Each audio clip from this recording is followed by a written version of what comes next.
ওম নম শিৱায়। আজি হৈছে বৃহস্পতিবাৰ।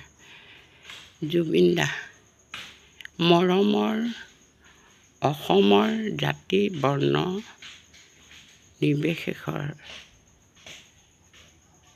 হিয়াৰ আমঠু জুবিন দা।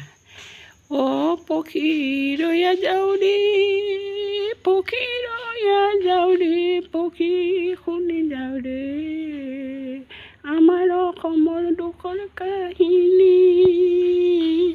ছিংগাপুৰত গৈ অসমৰ হিয়াৰ আমঠু জুবিন দাই নাই পৃথিৱীত। পত্নী কান্দে হোৱা দোৱা কৰি,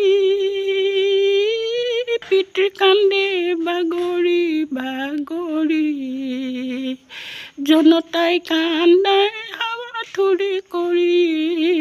অ পক্ষী শুনি যাওঁ ৰে, অ পক্ষী শুনি যাওঁ ৰে, আমাৰ হিয়াৰ আমঠু জুবিন দা ছিংগাপুৰত গৈ শেষ হৈ গ'ল। আজিও চিতাৰ জুই ঠাণ্ডা হোৱা নাই, সোণাপুৰত অন্ত্যস্থাপন কৰিলে আমাৰ জুবিন দা হিয়াৰ আমঠু। অ পক্ষী শুনি যাওঁ ৰে, পক্ষী শুনি যাওঁ ৰে,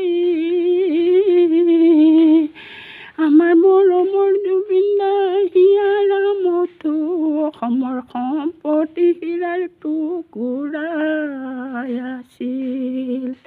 আজি অসমে কান্দে হোৱা দোৱা কৰি, পত্নী কান্দে হাও হাও কৰি, পিতৃ কান্দে বাগৰি বাগৰি, জনতাই কান্দে হাও দোৱা কৰি।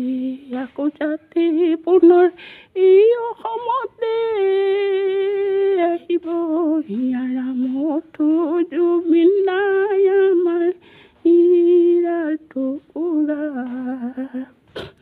জাতি বৰ্ণ ভাষা নিৰ্বিশেষে সকলোৱে কান্দে হোৱা দোৱা কৰি, অসমৰ